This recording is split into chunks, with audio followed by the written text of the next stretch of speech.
Well, good evening once again, and thank you for coming tonight. And it's good to see each and every one of you that's here.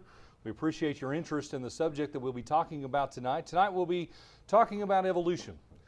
A young man once asked me, he says, how do you defend our faith view and how do you deal with evolution, especially in addressing it? I told him you first study evolution with a very open mind. And tonight, I'll try to share with you a couple of things about evolution because not necessarily everything about the theory is incorrect. So you can't just necessarily toss everything aside, but you need to understand where its failures are and where the assumptions are built in so that you can understand and see clearly the difficulties of this particular theory taught practically as fact in the schools and textbooks today. And so we'll go through a brief introduction and review of the evolutionary theory as what is being taught today and modernly.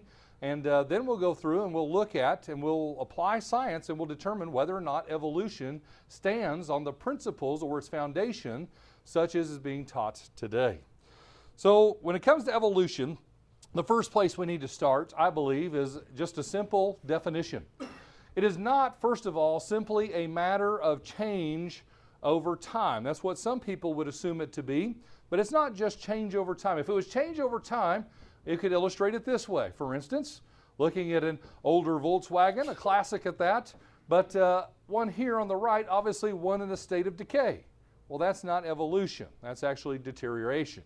If we're talking about evolution, though, we're talking about the gradual process by which something is transformed into a different and usually more complex or superior form, and such as this case here with a brand new Volkswagen, something more modern, more technologically elite. But what do we know about that Volkswagen? Well, we know that Volkswagen's engineered.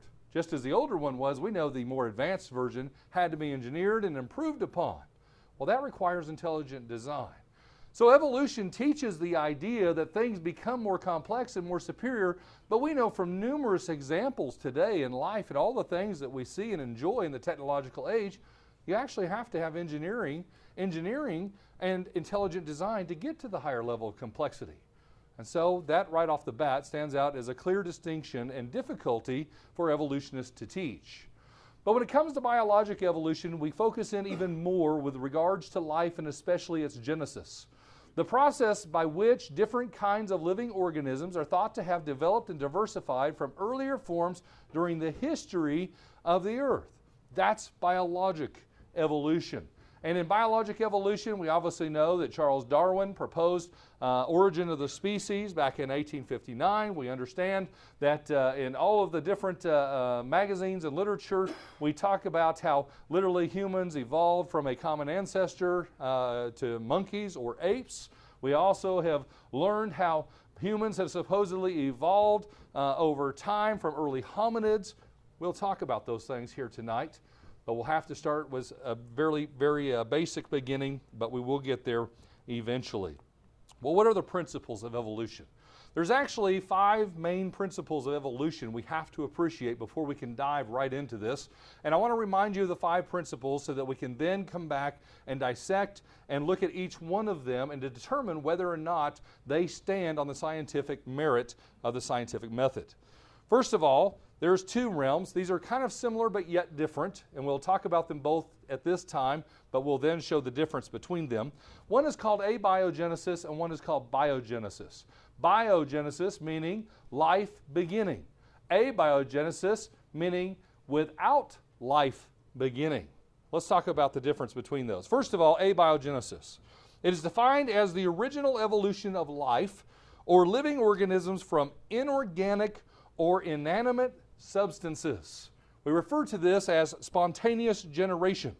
In the case of what is taught in the schools and the textbooks, in the primordial earth in its very beginning, after the magma began to cool, certain pools of liquid started to come together, and there was supposedly some inanimate and inorganic material that ultimately pooled together.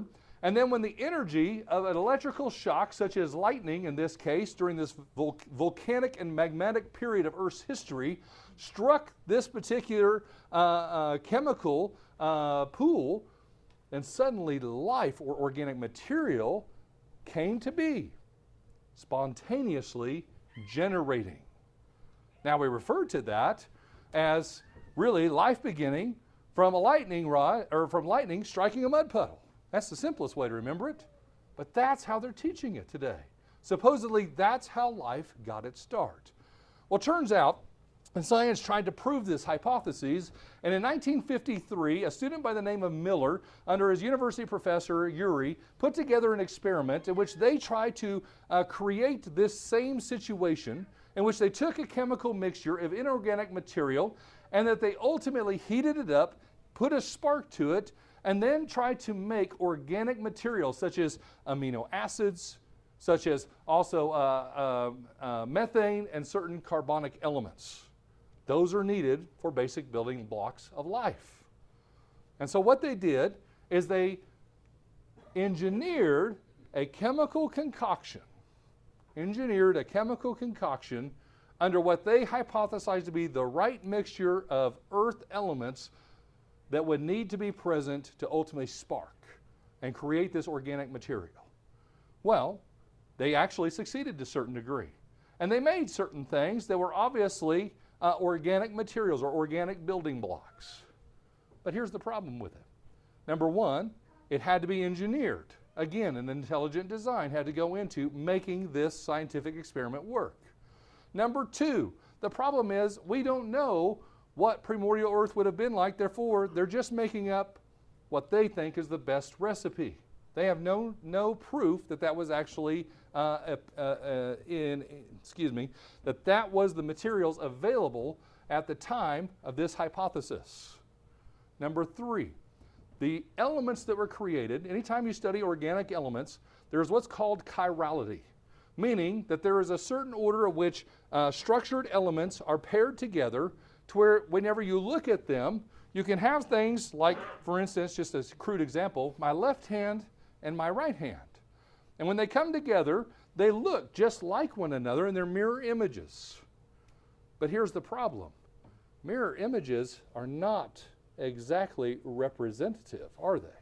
They look alike, but when it comes to building like DNA, RNA, proteins, amino acids, whenever you have chirality in the body, what you find out is the body is so uniquely tuned, it only has one kind. Only one kind. And what's interesting about that is that if you introduce the other kind, it's rejected because it doesn't fit things just right. Because these things all lock and interact together. And so if you introduce and have both lefts and rights, guess what? Some don't mean anything and in fact can become inhibitors or problems in the body and in the cell. So the body is so uniquely tuned, it only has one kind of these enantiomers. And so in this particular case, it's random. And random won't create the things that we find in organic materials and in life today. So the Miller-Urey experiment, they claim to be a success. But today, we've gotten no closer to making life in a test tube such as this experiment in 1953. And to this date, it has never been improved upon. And so never has life been created, even with the greatest engineering minds and biologic minds of our day. So as far as I'm concerned, abiogenesis is still a failure and has never been proven to be true. Then it comes to biogenesis. Biogenesis is defined as the production of new and different living organisms from other living organisms. This is called, as Darwin referred to it, as evolution of the species. And it's illustrated as such as this. Life started with a single-cell organism, then started to grow into multi-cell organisms, then started to grow into amphibious creatures, finally into fish and lizards and certain mammals, and all the way up to hominids and humans. Life evolved from the goo to you by way of the zoo. And that is the evolution of the species. It's taught in the classroom today. We'll talk about that more in a little bit. What also evolution needs, and another basic principle, is random mutations. There has to be multiple mutations, and they have to be randomized to ultimately get speciation. We'll talk more about that, but it's defined simply as a sudden departure from the parent type in one or more heritable characteristic caused by a molecular change in a gene or chromosome. We call this genetic modification. Here's an example, and oh, isn't he cute? Little kitty cat. What is genetically modified about him? Well, a calico cat should typically have a golden eye. Well, this one has an eye that's actually bright blue, and as you can see, the pupil dilation is quite different. In this case, it's actually a genetic failure. And even though the chromosomes and the genetic code is there to get the right color eye, a miscode can create this much departure from the original. And that's important to know. We need to have some random modification to have an evolving process. And supposedly, this cat could evolve from having gold eyes to blue eyes if this particular gene or allele is passed along to another generation. The key is it truly advantageous? Is it an advantageous mutation? Meaning, does it make the species better? And does it continue to perpetuate itself through generations? That would be random mutation for the case of evolution. Then you need natural selection. And natural selection is defined as the process whereby organisms better adapted to their environment genetically tend to survive and produce more offspring. We call this survival of the fittest, as Charles Darwin put it. Survival of the fittest. We talk about it all the time in the business world, talk about it in life. We are familiar with it to certain degrees. The key is that if you want to actually force evolution, you have to have changes in environment, therefore creates by natural selection an adaptation. Here's an example that is typically used in textbooks. What you find here is a tree bark, as you can see in the background. This is a black and white, and supposedly represents what birds see in black and white.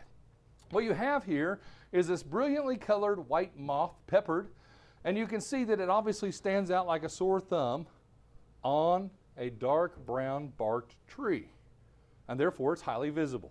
And to the bird, he sees an opportunity to eat. He's able to feed upon that white moth.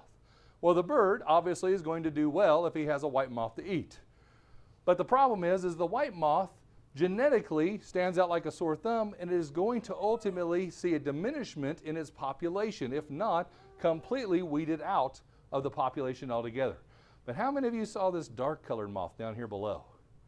Here it is down here below. This one has a genetic advantage.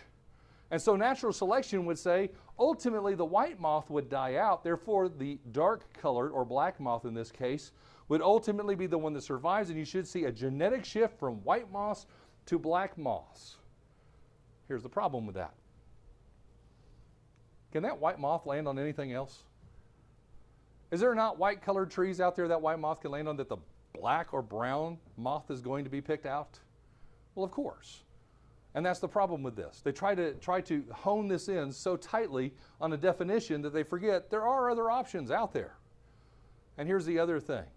It doesn't matter how many times the white moth is picked off, the genetic coding in this particular moth is going to continue and be carried in the brown moth. So guess what? Its children can continue to still be potentially white moths. There's no genetic advantage to just picking out the color of the moths. For instance, this is a crude way to illustrate it, but maybe for some of you, you've had a red-headed child or a blonde-haired child, and the rest of the children have brown hair. Well, just if you take those children out of the population and you only allow brown-haired children to continue to procreate, guess what? You'll still always have blonde-haired children at some point in time, and you'll still have red-headed children at some point in time. Why? Because it's in their genes, and it's going to continue to surface. You cannot force natural selection in this particular case. The key to natural selection, though, as noted here, is changing conditions. You have to have changing conditions in the environment for this to work, but there's other things that come into play also. Then there's also what's called transitional forms. Transitional forms we know as missing links. It's defined as fossils or organisms that show the intermediate states between an ancestral form and that of its derived descendants. One of the missing links we touched on just very briefly in the dinosaur lesson the other night was that of Archaeopteryx. Archaeopteryx is supposedly the missing link between dinosaurs and birds. And the reason they say that is because this particular bird, as you can see here, had feather structures. And the feather structures indicate that it had potentially the ability to fly. But what they also notice is that there's certain other structures, such as the claws, and especially the head and the teeth, that make it different from a bird. and therefore it must be associated back with the dinosaurs. We also talked about artistic interpretation that goes along with these things, and you notice how you can go from just a simple bird to that of looking like a dinosaur by just simply changing the texture of the skin and making it like a lizard head and putting some teeth on it. That's what makes it feel like it's a transitional or missing link, transitional form or missing link. But is it really? Put feathers all over its head and it's just a bird with teeth. But it's used as a missing link to ultimately make this transition. And constantly there is the search in the science community. And when you hear about new findings of a new species that link certain species together, that's what the biologist and the evolutionist is looking for to prove their theory. We'll talk more about transitional forms or missing links in a little while. Then you need geologic time. We touched on this throughout the series of our talks, but tonight we'll see that it also has a huge application to the evolutionary process. But geologic time is simply defined as a long period of time representing Earth's geologic history, and that currently standing at about 4.5 to 4.6 billion years, depending on who you ask. That number is always growing. For those of you that are older, you probably heard a younger number or a lower number when you were in school, because as they find new findings, they need more time, and so they just add more time. And of course, that goes right against the radiological dating methods that ultimately should just pinpoint a time and hold it steady. But you know, the thing is, I always tell people, it's a theory of evolution that's always evolving. And we need to be careful of that because we stand on the grounds of a biblical truth and we can't move off of it. But the evolutionist seems to have the liberty to move their dates, numbers, and examples, and even their evolutionary trees, as we talked about the other night, anytime as necessary. Of course, here's just a geologic column of the geologic times. We'll come back and we'll revisit this here in just a little while. So these are the 5 principles of evolution. And I would propose that when you take the scientific method, we can test whether or not these things are going to stand up and meet the scientific measure that is necessary to move it from theory to fact. Of course, it is still referred to as a theory today. People seem to forget that word, and they teach it as practically fact, and when you talk to those who believe in evolution, they say, well, it's practically been proven. Well, practically isn't completely. And I want to show you tonight where practically can't get to completely. And so we'll look at the scientific method in which we'll hypothesize each of these different principles. We will then look at various things that have been tested through experimentation. We'll look at the data that's available out there today, and then we'll ultimately create findings and conclusions to our findings. And then, if necessary, we'll work back through that particular process. That's the scientific method. You've already seen a hint of some of the comments I've made that there's already issues. But let's dive right into some of those. And let's first of all discount abiogenesis because it's never happened, never been witnessed, and can't be repeated in a laboratory. When it comes to the scientific method, it better be repeatable or it's not science. So abiogenesis is already out the window. And of course, you start to think to yourself, well, if I can't get the process started, then how will it ever succeed? Good question. Well, let's look at the evolution stories that's taught today in the classroom. Here is a brand new textbook that came out in this last school year, and it was for a elementary level biology class, which was introducing evolution to young people for the first time. As you can see, there's the young biologist who's learning about these things up here under the mammals. But as you can see here, they teach in this particular textbook through this illustration that there is a first origin, a true first cell, and that everything branches off this particular life tree. It's overly simplified, of course. But with the little cute pictures and everything, can you imagine what a child's view of this is? And how easy it would be to not only get excited about this subject, but to go home and tell mom and dad about it, tell their friends about it, and to buy into it and invest in this belief process. But here's the thing. If you think about it, young people, think about it. So you're supposedly not only related to the mammals, you're related to everything else.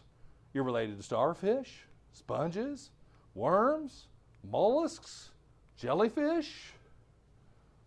They're all sharing an ancestor.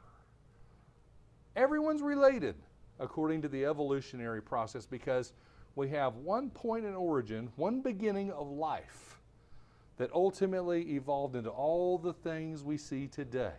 And guess what? This is just the animal kingdom, as is stated down here.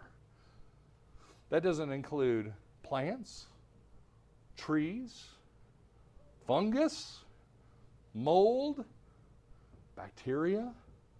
We're all related? Well, that's what's taught. But here's what the truth of what's being taught. This is an oversimplification. Here's what the real family tree looks like. And this is still by just major species. So here's where life begins, way down here. And you notice here there's a timetable. And back here is 4.5 billion years ago. And then you move forward, and at around 4 billion years ago, life supposedly began. The first living cell, based on that lightning bolt striking a mud puddle we talked about earlier. Life begins, and it slowly starts to chain out and evolve into other things. Bacteria, eukaryotes, plants, fungus, protozoans, echinoderms, sharks, fish, amphibians, reptiles, birds, mammals, and here we are way down here on the end, humans. One of the latest things to pop out of this amazingly complex order of life diversification. So let's look at this a little closer. I want to focus in right down here at the very end, because we don't have time to cover all of these things. But let's move down here to humans and its closest ancestors. Here's a blow up of that.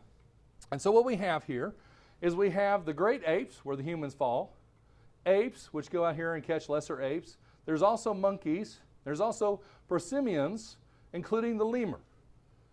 Now, how many of you parents, and I don't want a show of hands, and I don't want you to give me any kind of gesture, how many parents, though, took their children to see the IMAX Discovery special last year about the lemurs? About those cute little animals that were just seemed so intelligent. You know, I bet there's some who did. And here's the deal. You know what that was all about? It wasn't to teach you about cute little lemurs at Madagascar. It was to teach you about your ancient ancestor. Because evolution was seeded everywhere in that IMAX special. And guess what? When you watch things on Discovery Channel about all these different animals, they're going to tie in human beings, Homo sapiens. Well, here, let's look at this for a moment. We touched on this a little bit about this in the dinosaur lesson, but notice this, how you have this break off of all of these various forms. But you notice here is the difference between monkeys and apes, and it says down here, the last common ancestor of monkeys and apes lived about 25 million years ago. But notice, interestingly here enough, there's a picture of supposedly what it is, but you know what? It's never been discovered yet. It's not a reality. Evolutionists teach this, but they don't have that missing link. That's why they're still looking. And they're excited if they ever find anything close. But guess what? We have seen proven cases where they'll make stuff up just to be the first to say they did. So how can you trust them? Many cases have occurred in the human evolution history of trying to study this. But look at this one. They're so bold as to even tell you. The last common ancestor between humans and chimpanzees, our closest relative, lived between 8 and 6 million years ago. We do not have its remains. That missing link's still missing. So how can you create an evolutionary tree? The problem is you can't. But they teach this as if it's fact, and you hear about it all the time. So let's focus in. Let's get right down to it. Let's look at our closest ancestor, the chimpanzee, and let's look at humans, and let's see how they make the tie, or at least attempt to make the tie. So here's a tree that focuses in on the last 6 million years.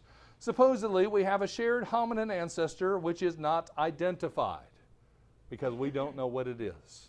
And we certainly don't want to close ourselves off to maybe multiples in here, so we leave it blank and we just call it a common ancestor.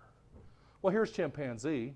And then supposedly how chimpanzees break away and start to look human is according to these breakaways in the family tree all the way up to Homo sapien, Homo neanderthalis, and Homo erectus. And we hear about these. We see them in the magazines all the time. These are great discoveries of which they love to publish.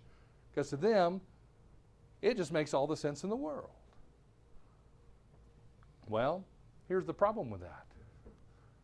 None of these guys exist today. None of them. They're all interpreted from the fossil record. And that only leaves us with a chimpanzee and a Homo sapien. Everything else is non-existent. Now let's get down to how they got there. So here is yet another illustration from a display that's at one of our natural history museums here in the United States. And what it's showing today from 6 million years back going forward is how the different discoveries that have been found have branched out, and we've gotten to these kinds of conclusions. Well, look down here at the bottom right. Here's a modern human skull. Now notice there's some things about the human skull that are quite distinctive. First of all, the very ovate eye sockets, very rounded. You see the raised bridge of the eye socket around the forehead area. You see the depression, which is around where your ears and hearing is evolved, back in here. And this is where your ear cavity is. Then you also see the jetted and elongated lower jaw and an elongated upper bridge and nose area. Of course, the nose area is never preserved because it's cartilage. It's really soft and it breaks away and you never can find it. So, let's look at this for a moment. Now, can you identify the humans? Well, the distinctly humans are all these with the big round eye sockets, with the cut-in ear area, as well as the elongated bridge just underneath the nose. Now those look very human, no doubt about it. But how about these other skeletons here for just a second? How about these up here in the top right? Well, they're quite different, aren't they? You notice that the cheekbone flares out. You notice that it's a lifted bridge. You see that the skull is actually very flat with actually a little bit of a kind of a wingtip or a fin on top, whereas the human one is extremely round and obulate around the back of the skull. So, what is that? Well, the closest thing I can find is what's called a pan troglodyte. And here's a pan troglodyte with the same kind of eye socket with a flared ear area and also the wing tip top. And if you take away the jaw, it looks very close, doesn't it? Well, what's a pan troglodyte, you're asking? Well, guess what? That's a chimpanzee. And guess what? These are distinctly chimpanzee, but these are not. These are distinctly human. These are not. And once you understand what to look for, you can see that you can't tie them together. They are so distinctly different, you can't make the analogy that one transitioned the other. Oh, wait, but they did. They said this guy right here transitioned. But here's the deal. Everything in black you see in that particular picture is clay formed by an artist. And the clay formed artistry tries to round the head a little bit, ovulate the eye socket, elongate the bridge, and try to then remove the wingtip. But guess what all they find is? Just the bones of this cheek, which is flared out, not human at all, but looks more like the pan troglodyte, the chimpanzee. And if you had the rest of the bone, I would well imagine it looks just like the top of these over here. So it's inferred with no evidence. Inferred with no evidence. It's truly chimpanzee. But how about these guys over here? Well, these are supposedly the earliest ancestors. And we talked about this with the dinosaur interpretation. Remember how we saw whole dinosaur interpretations based on a few bones? Same problem. These are the only bones, a lower jawbone, part of a jawbone, and then over here, I'm not even sure what that is. But those are used to tie in all of the other fossils. And that's the human evolution story. Problematic, isn't it? Well, how about we move forward? So here's a display at the Boston Science Museum. And as we see up here on the little monitor in which the kids can interact with, it says, the hominid skull game. Can you identify early human skulls and discover what they tell us about human evolution? Well, you push the buttons and you go around the table and you get to learn what they doctrinally teach you. They want to inundate you with evolution. And they'll teach you what we just noticed in the last view, except for they put their evolutionary spin on it. But what do you now, as a trained scientist, know how to do? Do you see the pan-troglodytes that are not human? Yeah, there they are. Everything that's got a flared out cheekbone and a kind of fin and flattened forehead. Can you see the humans? Yep. But here's the deal. What people get hung up on, and especially the scientists, is well, the skulls are slightly different. They're different shape, they're different sizes. There's some real uniquenesses to them. So is it evolution? Is it? Well, let's answer that question. Again, we're not going to just take my word for it or anyone else's. Let's see if we can find out. Well, here's a human evolution display. And this time you notice now they've added skin. Trying to give you an idea of what the shape of these faces might have looked like, especially those skulls you just saw. And what they try to do then too is they add some color, some fur, and certainly other wrinkles and features that gives you the impression that they were animals. But have we ever found those in the record? No, we only found the skulls, didn't we? So this is artistic interpretation. And notice how they can certainly lead you down any path they want by artistically coloring up and adding textures and adding fur and adding certain scours and looks to them to make you think it's an animal. But look real hard at these for just a moment. Have you ever seen human faces look anything like these? Of course, the lips and everything is elongated. That's just flesh. We don't have that to work with. But do those look like potentially human faces? Do we have that kind of variability in the human head, skull, and face? Well, here's a couple of pictures I found off the internet. There's a couple of variations for you. It only took me an hour to put these together, just going through and going human male face. You can play this game at home. Go look for human male faces and see what variety of elongated chins, raised eyebrows, sloped faces, elongated faces. Practically looks like Neanderthal there myself. But you can see these faces and these shapes are extremely different. Why? Genetic variability. There's genetic variability in species. And so when we see these different shapes and sizes and the way they're elongated and different from one another, you can start to believe the evolutionists, but guess what? The genetic coding is already out there and is present today. And it's no different from any other species. How about birds? They're all part of the same species, and look how different they look. Obviously, hugely different features, but of the same species, the same kind, according to the Bible. Different? Yes. How about dogs? Of course they can be different. And guess what? They can be interbred, and you can come up with new variations all the time. So you take the variability amongst human beings and you start to alter the genetics by interbreeding of different genomes, and guess what? You're going to breed variability. It's going to come through in the natural process. And it's not evolution. It's genetic variability, and it's natural. So, we go back, and what do we know? These are artists.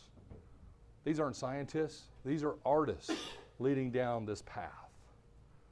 And they are molding young minds and impressing upon them that that's a fact. And as you can see, it is a lie. It is a lie. So let's go back. Again, what do we need? We need some random mutations. We need also natural selection to drive things. Add a little bit of geologic time. And what they tell us is you get a transitional form, a missing link. Well, if you take the transitional form, the missing link, and you add yet a little bit more geologic time, what you can get is what they call biogenesis, evolution, right? Because from biogenesis with geologic time, you get to the end result of evolution. That's how the process supposedly works. Well, let's just go ahead and let's give the evolutionists the benefit of the doubt. And let's go back to the scientific method. And let's remember, of course, abiogenesis has never been proven. But let's give them the benefit of the doubt. Let's say They got lucky one time to start life from one cell, one organism. And let's see if we can actually get through the process and see if it actually works. Because if evolution works, we should see evolving species all the way through the historical record of Earth. We should see it over those millions and billions of years. We should see transition of forms. We should see things so modified that by the time we get to the human being and this particular present date, nothing today should look like anything in the past, because it's had millions and billions of years, and there's certainly been change in our environment, and there's certainly been sufficient time if it all works. Before I get there, I forgot a couple points. Genetic mutation. Is it possible? Remember I said earlier, don't judge too quick on every principle, because some principles do work. How about genetic mutation? Is it work? Yes, there is genetic mutation. 6 fingers. How'd that be? You ever feel like you're clumsy with your hands? Wouldn't an extra finger help you to secure that glass or whatever it is you're carrying a little bit better? How many of you have problems stumbling around and don't have secure footing? How about 8 toes on each foot? That's possible. How many of you said, man, I really wish I had an extra hand? That's possible too. You can have 3 arms, such as this baby. What's happening is there's alterations in genetic code. But what do we know about alteration in genetic code? Is it biologic evolution? Well, genetic miscoding most often results in birth defects, tumors, or cancer cells leading to death if untreated. Even that baby with a 3rd arm had to be treated. You can't let those things go on. Some cases are actually harmful to the human or any other animal. But in very limited cases, altered genes can be transferred to progeny or children, but the trait is typically recessive, meaning the genetic code may live on, such as the 6 fingers, such as the 8 toes, but guess what? The human body and all living organisms have an amazing ability to recode themselves or correct any coding problems. And so in the children, you don't typically see the problem that the parent had, the deformation, the problem with their human coding or their DNA coding doesn't get passed on. It's amazing how the body fixes that. But again, some things are mostly result in a death. Well, let me talk about a genetic experiment before we get onto the fossil record. And again, I jumped myself a little bit in the notes. But here's Drosophila. Anybody know what Drosophila is? It's a fruit fly.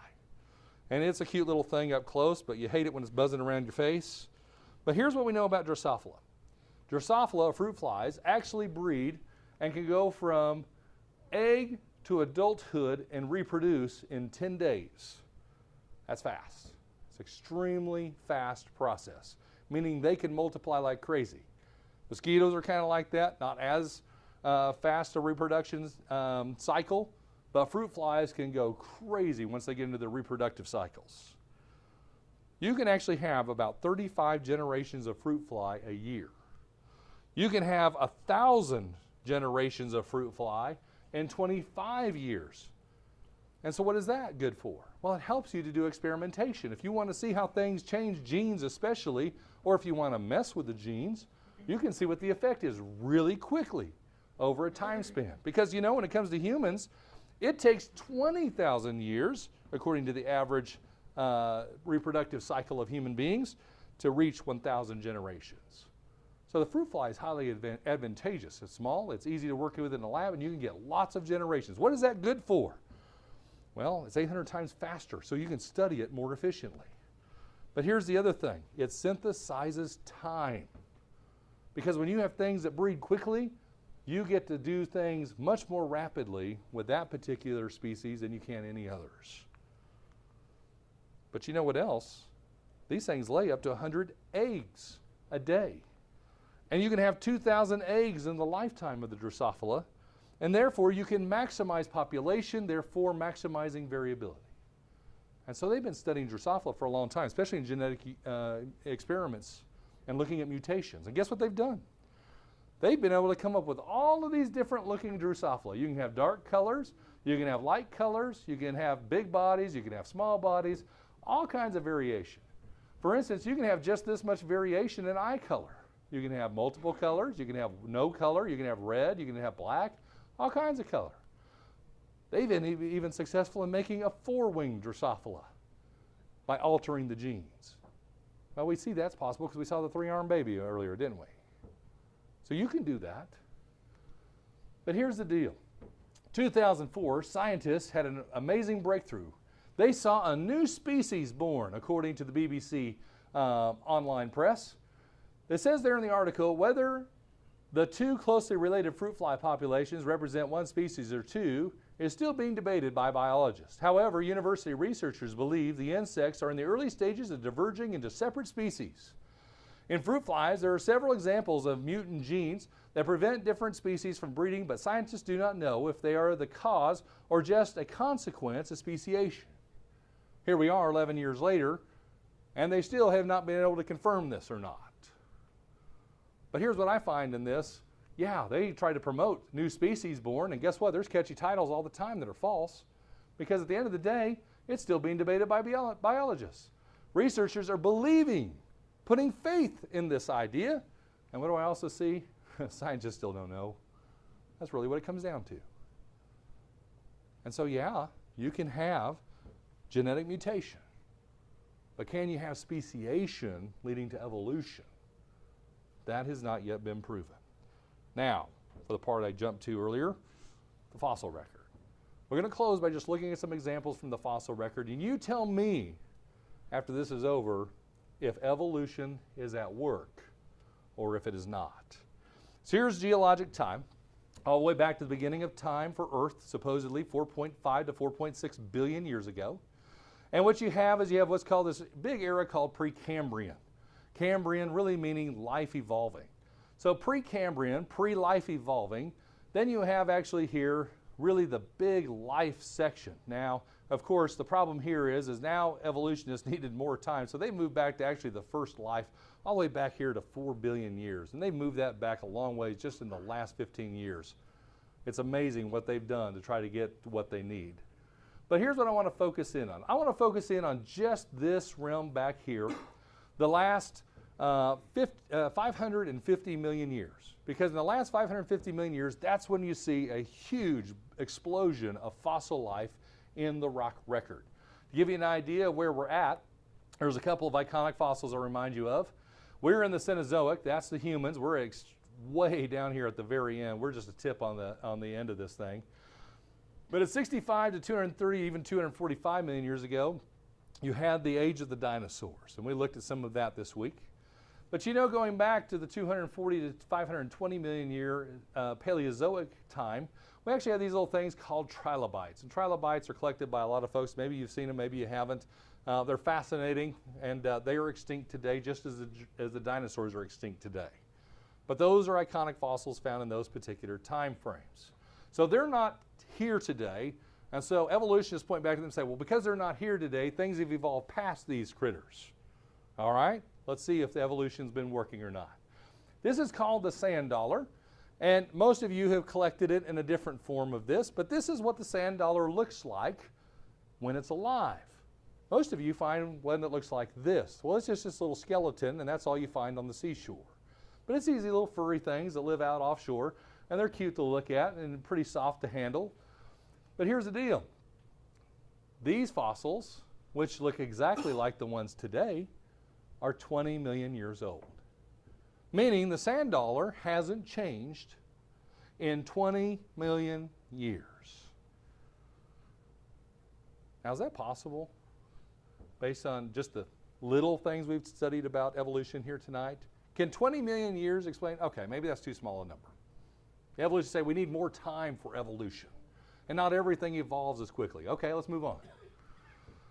How about the bat? It's a mammal, flying mammal at that. Of course, if it was found in the fossil record not alive today, we might actually associate it with maybe dinosaurs. I don't know, maybe.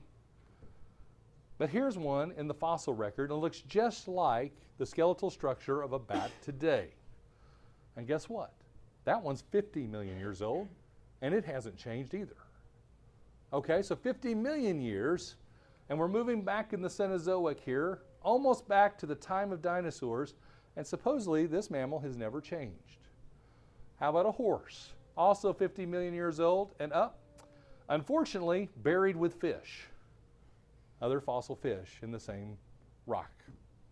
Now, how'd that horse get into the lake or into the ocean and get buried with fish? Well, that's called catastrophism. We covered that Wednesday night. How about this turtle that's 50 million years old? 50 million years old, and as you can see, and it's hard to see in this picture, but literally the same box pattern is exactly the same. It also has a tail, which not all turtles have long tails, but yet they are alive today. They're just unique. And they also have sometimes flared out phalanges, and certainly this one does too. Now here's another one up here. Excuse me. It also around 50 million years old, and again, looks exactly the same. So you can find this in different places in the world, in different rocks, 50 million years ago, unchanged. How about these little guys? We see these flying around all the time today. Bumblebees. Here's a dragonfly. Now these are insects. You notice I'm starting to hit out different animals here in the animal kingdom so that we can understand if there's been any change. Here we go. Bumblebee in the rock record, dragonfly in the rock record. How old are these? 70 million years ago. They coexisted with dinosaurs and have never changed. Here's a frog. Notice the frog here. Here's the frog. Frog. These are in the rock record. How old? 70 million years ago. Now, let's just stop for a moment because, as we said, supposedly birds evolved from dinosaurs. We're now in the dinosaur era, and the dinosaur to bird transition was Archaeopteryx we saw earlier today. Is Archaeopteryx alive today? No, because supposedly it, somewhere down the chain, died out, and we've had other birds evolve from it. How many birds? Well, from its one ancestor, we have all the birds we know of today. From the sparrow, to the ostrich, to the cardinal, to whatever you want. Bald eagle, turkey, you name it. They all evolved supposedly from Archaeopteryx. The point is, birds supposedly evolved, and they love to toot that horn because it evolved from dinosaurs. But we just now looked at a couple of species we still see today that have not evolved at all. That's a problem. How about these? Here's clams. We call them bivalves. Here's some fresh. Here's a fossil. Here's one actually impacted in rock. That one's 80 million years old, unchanged. Okay, let's get into some really specific species. Here's what's called a needlefish, a very unique chordata. And here you can see one living today. You can see it's got its elongated beak, it's got its eye socket, it's got small fins along its body. Some are vertical, some are horizontal. And here's one exactly the same in the fossil record in a rock. Same vertical and horizontal fin structures. This one's 100 million years old in the Cretaceous, living in the time of dinosaurs. Now this is a unique species and yet unchanged. How about this guy? The tree shrew is one of the oldest mammal ancestors, or at least goes back the farthest in the fossil record. Here's one alive today. Here's one drawn according to this particular fossil that was found. You see the fur actually impregnated on this particular fossil, but you see its skeletal structure, you see its teeth, all very similar. 125 million years old and still alive and well today. How about this one? Again, a very special type of crayfish, the narrow claw crayfish, a crustacean. Notice the tentacle arrangement. Notice the way the pincers are on the main claws. Notice the elongated serrated tail with 5 pieces to it. Notice even the angles and the length of the legs. 150 million years and still going. Next. The squatina, or the angel shark. Notice it's a very unique looking shark with eye lobes on top. It has wide, elongated body. It also has a secondary fin system here on the side. Then it has 3 verticals. Again, long, secondary. You see the head. You see the eye sockets on top. 150 million years old in the Jurassic Age. Unchanged, very specific, no alterations. That's a problem for the evolutionist. I love this one. Coelacanth, this is one a lot of people are familiar with. Notice there, those are human beings, but not back in the Jurassic. That is him here today. Here's what he looks like back 155 million years ago. Now, the great thing about the coelacanth is we're starting to find many of these in the ocean today, but guess what? We once thought he was extinct. According to one particular article, it said coelacanth disappeared from the fossil record with the last of the dinosaurs. That was supposedly 65 million years ago. Of course, they go back to 155. In the early 1900s, evolutionists touted it was the first walking fish, meaning these fins supposedly turned into legs and it walked on the land. That was the story, and it was taught in the classroom. But it says the transition between fish and tetrapods, that is until 1938 when one was found alive and unable to walk. That's a problem. Why? Because coelacanth was supposed to have evolved, and they used him as a missing link. And what happened to their missing link? He never evolved. And he's not a missing link. He's not a transitional form. How about a salamander? They're cute little animals. They're amphibians. You can see their very wide footprint. You can see how long and elongated their body. You can see the eye socket on top, see how rounded their nose is. Here's a couple of fossils. Both of them 160 million years old. Starting to see where we're going here tonight, folks? This is a problem for the evolutionists here. Here's a modern one just to show the comparison when we have actually a true vertebrate to compare to. Now here's another one. The gavial is a reptile. The gavial is unique from the alligator and crocodile in that he has this really long, narrow beak with a whole lot of teeth along it. In fact, if there was anything that looked like it was out of the Jurassic world, this would be the guy. So here you see the big bulb on the nose, and it's different sizes based on these particular reptiles. But you can see, though, that this beak structure and its eye socket structure is very unique. Well, what about this guy? I said he fits into the Jurassic. I was right, 160 million years old, and we've seen him on display in the natural history museums. And he's alive and well today. In fact, we found in this particular article, it said the order Crocodilia consists of 23 species of crocodiles, alligators, caimans, and the gavial.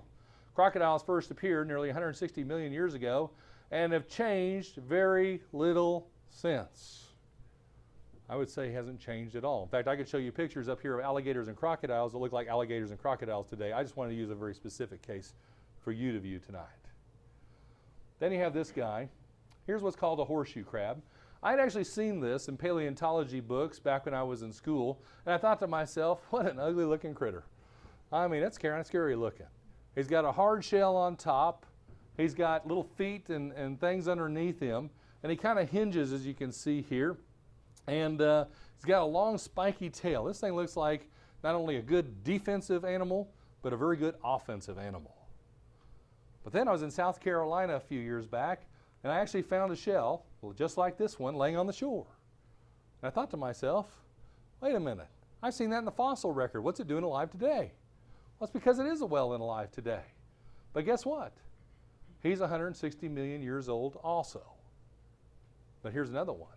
The one on the right is 445 million years old and is the oldest fossil found of a horseshoe crab today. 445. That's a big jump, folks. Think about it. We have now jumped out of the dinosaur era all the way back here to almost the beginning of the Cambrian life explosion. And he has not evolved. That's a problem. Big problem. Here's a unique starfish. I like this one. This is called the brittle star. As you can see, here's a bunch of brittle stars here. Here's the big brittle star here. You can tell it's kind of almost got like a sand dollar middle body. And that's not surprising because the sand dollar is an echinoderm, same species. But you can see it has the long tentacles, 5 of them, and it's got these little cilia along the tentacles. You can see that in this particular case, and you can see a bunch of them here. If you close up, it'll look just like this. But remember what I said about these big trilobites and what era they fell in? Well, this one's 150 million years old, and this one is 450 million years old. 450 million years old. Again, going back to the beginning of life explosion on Earth, unchanged and still alive today. Starfish, of course we know what the starfish looks like, and it's a cousin to the brittle star. Here's a 40 million year old example, and again, here's a 450 million year old example. So what do we know? What do we really know? Well, we've looked at failed evolutionary examples, and you know what? I haven't given you them all. There's actually a lot more. I had to actually pare this back, or we'd be here for a long time tonight. And as fascinating as they are, I know there's supposed to be fireworks later on, but this is fireworks enough, I would think. But this is interesting because it's showing the failure of the evolutionary theory and model. It doesn't work such as been proposed. And tonight, what we've been really thinking about here for just a moment is how all of this life supposedly occurred is being taught as fact today.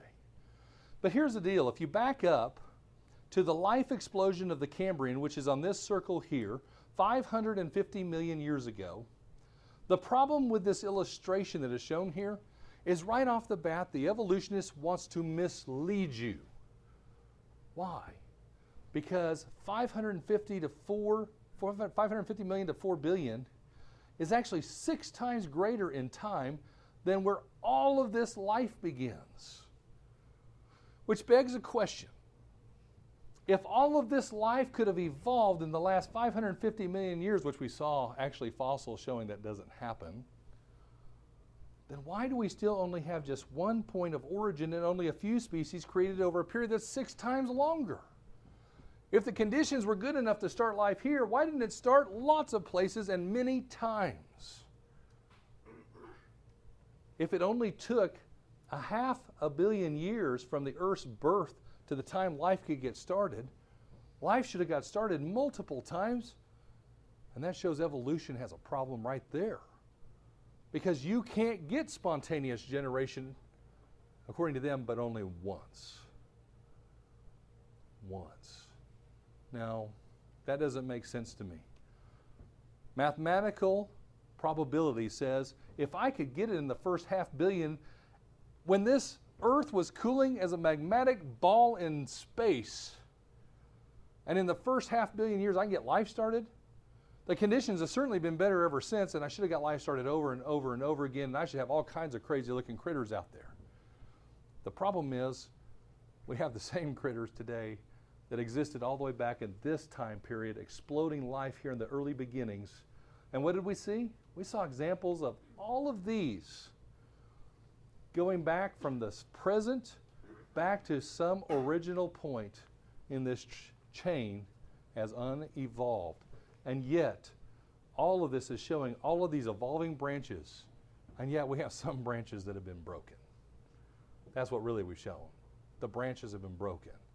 It doesn't work. So let's go back and let's conclude here. So we've looked at random mutations. Do they occur? Yeah, we saw some examples, but are they really advantageous? And can they really survive? And can they really be passed along? Well, that's a real question, but we'll give them credit. Natural selection? Well, natural selection does occur. Survival of the fittest. See it all the time when I'm on vacation with people up close to Buffalo. You know, motorcycles, guys without helmets. Survival of the fittest, kind of works. So let's give it credit. But do we see missing fossils in transitional forms? No, that's interpreted. And in some cases, the interpretations have been flat out lies. Misapplied interpretation. And how about geologic time? Well, we spent most of the week showing this, but just from the evolutionary fossil record tonight, there's no way those critters could be 20, 30, 100, 400 million years old and unchanged. Just look at your family pictures over the years. Go back to a history museum in London, England, where a lot of our ancestors came from, most of us. And guess what? Some of those old ancestors of mine, I stood next to the shining silver armor. Those folks were short back then. I almost look like evolution compared to those folks. But that's only a few generations back in history. We're talking millions of years old. We're talking about huge amounts of generations in the hundreds of thousands. And unevolved. Problematic for sure.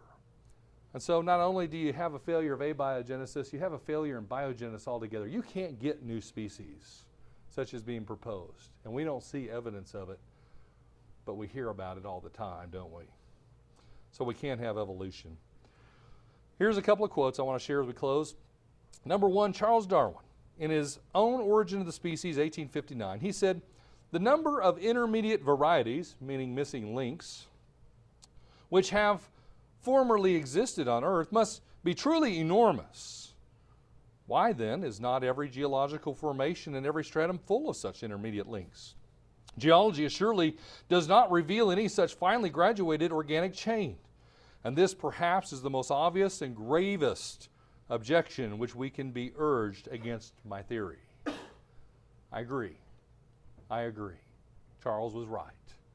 If you can't prove it, it doesn't exist, and the whole theory falls apart.